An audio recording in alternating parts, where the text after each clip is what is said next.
I'm Christine Persichetti with this Currents News update. The New York State Assembly met on Monday to discuss the possibility of impeaching Governor Andrew Cuomo, calling the findings of the Attorney General's report deeply disturbing. This as one of the governor's top aides resigns and one of his accusers speaks out publicly. The governor needs to be held accountable.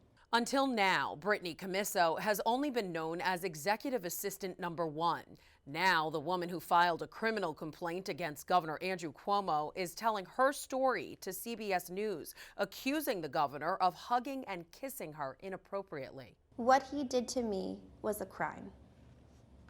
He broke the law. The New York Attorney General's report released last week concluded Cuomo sexually harassed 11 women. Meanwhile, just hours before COMMISSO's interview aired, another female staffer, one of Governor Cuomo's top aides, Melissa DeRosa, resigned.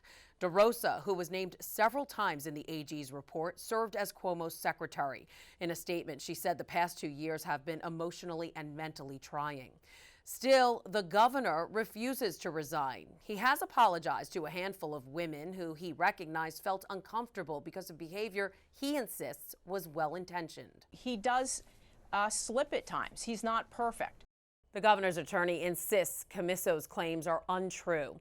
The state assembly has given the governor until August 13th to respond to the AG's report. It's likely that any formal articles of impeachment would have to come after that date.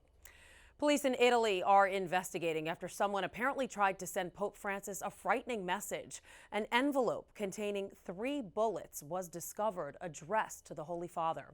According to authorities, postal workers in Milan intercepted the suspicious letter from France. The Vatican hasn't yet commented on the incident.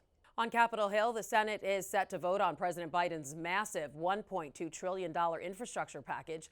The bill, which calls for $550 billion in new spending on transportation, utilities, and broadband, is expected to get through the chamber with bipartisan support early this week. However, it will have a harder time in the House, where Speaker Nancy Pelosi says she won't bring it up for a vote until the Senate also passes an anti-poverty and climate bill.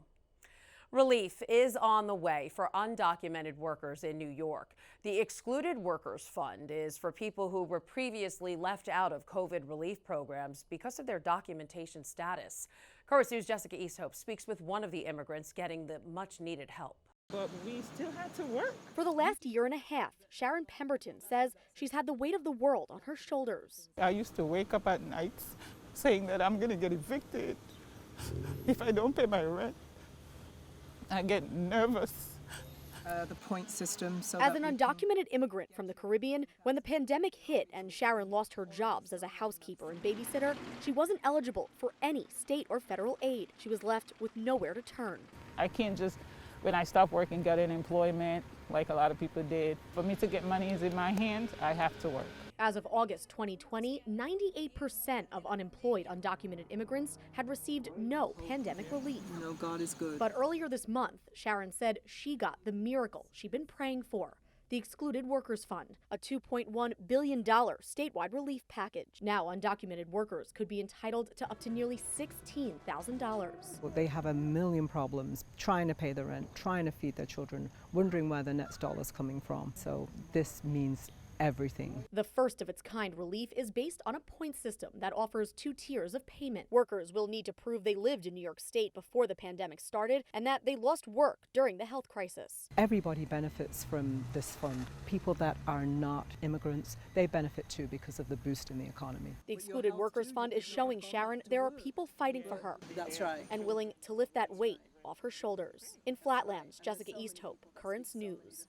Undocumented workers who lost a job during the pandemic can apply for the Excluded Workers Fund at ewf.labor.ny.gov. That is this Currents News update. The newscast will be back to its full length this fall when we move into our new studio. I'm Christine Persichetti. Thank you for joining us because we are putting your faith in the news.